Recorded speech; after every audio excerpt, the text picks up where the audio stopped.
ସମସ୍ତଙ୍କୁ ମୋର ନମସ୍କାର। ହଁ ସାଥୀ ଭଉଣୀମାନେ, ଆପଣମାନଙ୍କର କିଛି ପ୍ରଶ୍ନର ଉତ୍ତର ନେଇକି ପୁଣି ମୁଁ ଆସିଛି ଆପଣଙ୍କର କିଛି ଉତ୍ତର ଦେବା ପାଇଁ।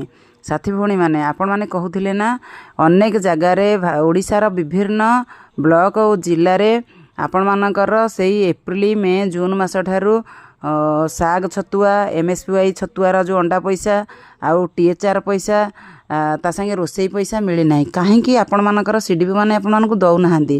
ଆମେ ଏ କଥା ଆଲୋଚନା କରିବା ପାଇଁ ଏପ୍ରିଲ ମାସରେ ଆମର ସଚିବାଳୟକୁ ଯାଇଥିଲୁ। ସେମାନେ ଆମକୁ ଡାକିଥିଲେ ଆଲୋଚନା ପାଇଁ। ସେଇଠି ଆମେ ଯାହା ଦେଖିଲୁ ଆଉ ତାପରେ ବିଭିନ୍ନ ଜିଲ୍ଲା ବ୍ଲକ ଫୋନ୍ ମାଧ୍ୟମରେ ଯାହା ବୁଝିଲୁ, ମାର୍ଚ୍ଚ ମାସ ହେଉଛି ବର୍ଷ ଏଣ୍ଡିଙ୍ଗ। ପ୍ରାୟ ସବୁ ଜାଗାରେ ଯେଉଁଠି DSW ମାନେ ଡାଇରେକ୍ଟରେ ପିଲାମାନଙ୍କର ଅଙ୍ଗନବାଡ଼ି କର୍ମୀମାନଙ୍କ ଆକାଉଣ୍ଟକୁ ଦେଉଛନ୍ତି ସେଠି ସେମାନେ ସବୁ ଦେଇଥିଲେ, ଯଥା ପୁରୀ, ବାଲେଶ୍ୱର ଆଉ କେତେକ ଜାଗାରେ ମଧ୍ୟ ଏମିତି ଦେଇଥିଲେ। ଆଉ ଯେଉଁଠି CDP ମାନଙ୍କ ଆକାଉଣ୍ଟକୁ DSW ମାନେ ଟଙ୍କା ପଠାଉଛନ୍ତି ଆଉ CDP ମାନେ ପିଲାମାନଙ୍କ ଆକାଉଣ୍ଟକୁ ଦେଉଛନ୍ତି, ସେଠି ବହୁତ ଜାଗାରେ CDP ମାନେ ମଧ୍ୟ ଅଙ୍ଗନବାଡ଼ି କର୍ମୀମାନଙ୍କର ଆକାଉଣ୍ଟକୁ ସେଇ ବକେୟା ଦେୟ ସବୁ ଦେଇଛନ୍ତି। ଏମିତିକି ଆମ ଢେଙ୍କାନାଳ ସଦର ବ୍ଲକ କୁହନ୍ତୁ, ଓଡ଼ାପଡ଼ା ବ୍ଲକ କୁହନ୍ତୁ, ଆମେ ପ୍ରାୟତଃ ସମସ୍ତେ ମାନେ ସବୁ ପଇସା ଗୁଡ଼ା ପାଇଯାଇଛୁ। ଯାହା ଆମର ମାର୍ଚ୍ଚ ମାସ ସୁଦ୍ଧା ପାଇବାକୁ ଥିଲା ପ୍ରତ୍ୟେକ ପଇସା ଆମମାନଙ୍କ ଆକାଉଣ୍ଟକୁ ପଳେଇ ଆସିଛି, ଆମେ ପାଇସାରିଛୁ। ଏ ବିଷୟରେ ମଧ୍ୟ ଜଗତସିଂହପୁର ପିଲାମାନେ କହୁଥିଲେ, ଆଉ କେତେକ ଜିଲ୍ଲାରେ ବି ପିଲାମାନେ କିଛି ବ୍ଲକରେ ବି କହୁଥିଲେ, କମ୍ପ୍ଲେନ୍ କରୁଥିଲେ ଯେ ସେମାନେ ଏବେ ସୁଦ୍ଧା ସେ ଟଙ୍କା ପାଇନାହାନ୍ତି। ଏପ୍ରିଲ ମାସ ସରିକି ମେ ଅଧା ହେଇଗଲାଣି, ମେ ସରିବା ଉପରେ। ମାର୍ଚ୍ଚ ମାସ ବର୍ଷ ଏଣ୍ଡିଙ୍ଗର ଟଙ୍କା ଆପଣମାନଙ୍କର CDP ମାନେ କାହିଁକି ଦେଇନାହାନ୍ତି? ଆପଣମାନେ ଲିଖିତ ଆକାରରେ CDP ମାନଙ୍କୁ ନେଇକି ଦିଅନ୍ତୁ, ନଚେତ ଜିଲ୍ଲା ଅଫିସରେ କଲେକ୍ଟର ମାନଙ୍କର କିମ୍ବା ଜିଲ୍ଲା ସମାଜ ମଙ୍ଗଳ ଅଧିକାରିଣୀ DSW ମାନଙ୍କର ଦୃଷ୍ଟି ଆକର୍ଷଣ କରାନ୍ତୁ।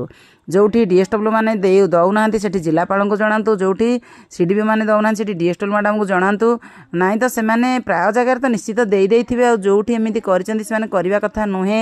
କାହିଁକି ନା ଯେତେବେଳେ ବକେୟା ଭାବରେ ଅଙ୍ଗନବାଡ଼ି କର୍ମୀଟିଏ ହାତ ଉଧାରି କରିକି ରୋଷେଇ କାମ କିମ୍ବା ଅଣ୍ଡା ଛତୁଆ ବାଣ୍ଟିଲା ବେଳେ ଅଣ୍ଡା ବାଣ୍ଟିବାର ପଇସା ଦେଇଥାଏ, ତାକୁ ମଧ୍ୟ କେତେକ ଜାଗାରେ ସୁଧ ଦେବାକୁ ପଡ଼ିଥାଏ। ଯେହେତୁ 10,000 ଟଙ୍କା ଭତ୍ତା ସେ ପାଉଛି, ଏବେ ମଧ୍ୟ ଦରମା ବା ମାସିକ ମାନଦେୟ ପାଇବାରେ ବହୁତ ବିଳମ୍ବ ହେଉଛି, ଠିକ୍ରେ ପଇସା ଆସୁନି। କେତେକ ସାଥୀ ଭଉଣୀମାନଙ୍କର ଯେଉଁ କହିଥିଲେ ପଇସା ଠିକ୍ରେ ଆସୁନାହିଁ। ହଁ, ଇଏ ତ ଗଲା ଆମର ରୋଷେଇ ସମ୍ବନ୍ଧୀୟ କଥା ବା THR ଅଣ୍ଡା ଛତୁଆ ବଣ୍ଟନର କଥା। ଆପଣମାନେ କୁହନ୍ତୁ, ଆଉ CDP ମାନେ ନିଶ୍ଚିତ ଭାବରେ ଆପଣଙ୍କ ଟଙ୍କା ବା DSW ମ୍ୟାଡ଼ାମ ମାନେ ନିଶ୍ଚିତ ଆପଣଙ୍କ ଟଙ୍କା ଆପଣଙ୍କ ଆକାଉଣ୍ଟକୁ ଦେଇଦେବେ। କେବେ ସେମାନେ ରଖିପାରିବେ ନାହିଁ, କୌଣସି ଟଙ୍କା ବି ରଖିପାରିବେ ନାହିଁ। ସବୁ ପଇସା ଗୁଡ଼ାକ କଣ୍ଟିଜେନ୍ସ ପଇସା କୁହନ୍ତୁ, 2 ଟଙ୍କା ଲେଖା ଏରିଆର ଅଣ୍ଡା ପଇସା କୁହନ୍ତୁ, ସବୁ ପଇସା ସେମାନଙ୍କ ପାଖକୁ ପଳେଇ ଆସିଛି।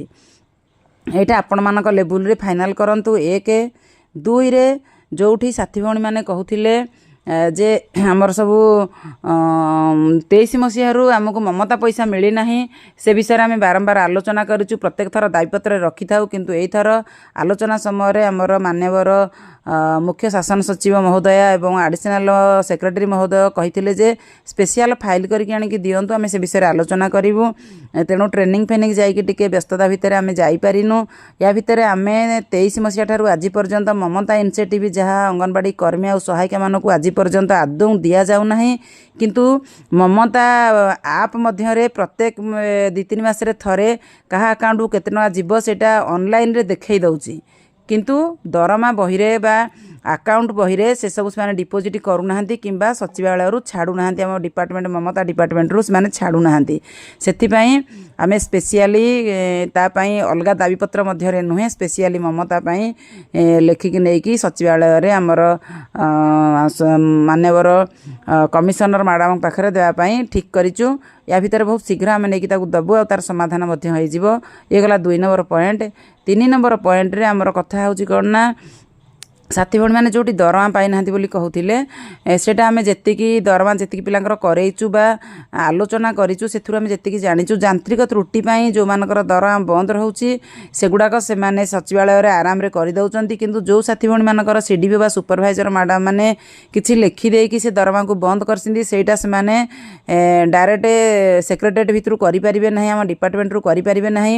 ସେଇ ଆମ ବିଭାଗ ସେଇ ଜାଗାର CDP ମାନେ ସେଇଠିକାର CDP ICDS CDP मैंने लिखित आकार रे से माने से आम विभाग को पठेले से लेखा पाइला परे से माने से कर्मी मानकर मासे कि 2 मासर जहाँ दर कहार 22 मसीहार था कहार 23 मसीहार अच्छी कहार 24 मसीहार अच्छी साथी भाई मैंने कमेंट बॉक्स रे किछि लिखिथिले व्हाट्सएप रे किछि जणैथिले आ फोन माध्यम रे मध्य मो सहित आलोचना करथिले तेणु साथी भाई मैंने आपन को ए दिगरे क्लियर कर दउची जदि यांत्रिक त्रुटि पई हेची ताले आपन माने लिखित आकार देले आम से दरमाटा आपंकर कर पारू जदि ऑफिशियली त्रुटि होती से भी देखिकी जापी सुपरभाइजर व सीडीओ मैंने कौन कारण लिखित आकार आप दरमा बंद कर मासकर 2 मासर से क्षेत्र में आपर दरमा आम करूँ ना आपंकर सीडीओ मैडम मैंने लिखित आकार मेल आईडी करके छाड़े से दरमा आपर मिल गला 3 नंबर पॉइंट 4 नंबर रे जो साथी भाई मैंने कहते जे तांकर जनवरी मासर किसी साथी भाई मानकर दरमा मिलनी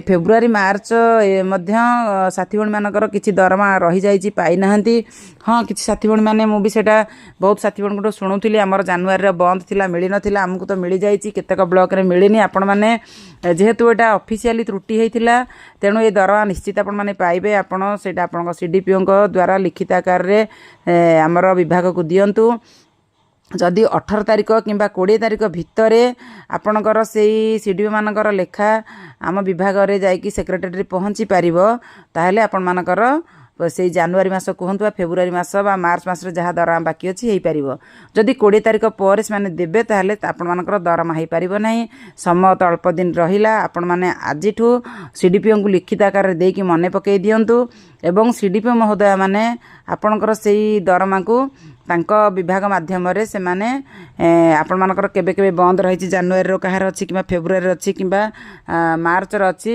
से माने एब्स्ट्रैक्ट ट्रीटमेंट करके पठेले आपण माने निश्चित भाव में पूर्व मासर दरमा यही एप्रिल मासर जो दरमा 20 तारिख तो हो जाइए मिल मे मासर जो दरमा आगामी दिन में मिल ता सहित आपण माने दरमा को निश्चित पाइपर तेणु आपण माने आ घरे न बसिकी आपण मानकर सीडीओ मैडम मान सहित कथा हूँ 18 तारिख 20 तारिख भितर से रिपोर्ट पठेबार व्यवस्था करूँ ये तो गला गोटे कथा आउ साथी भाई मैंने जो कहती जे यही सब कथा कहते आउ सरकारी मान्यता कथा कुआड़े गला सरकारी मान्यता बोधे मिलवार प्रश्न ही उठुनी आउ जदि भी जहाँ आमर इस्ताहार थिला इलेक्शन नारा थिला 2000 3000 सेटा 3000 2000 सेटा बोधे 2000 मिल आगामी दिन में पंचायत इलेक्शन पूर्व मिलवार संभावना रही एबे नुहे आ सरकारी मान्यता जेबे आम समस्त एकाठी हाँ बोधे से सरकारी मान्यता मिल पार ता पूर्व ता संभव नुहे साथी भाई मैंने आपण मान निकट में आगामी दिन में पुणी आपण मान प्रश्नर उत्तर नहीं आउ थे आसबि से पर्यंत विदाय नौछि समस्त नमस्कार।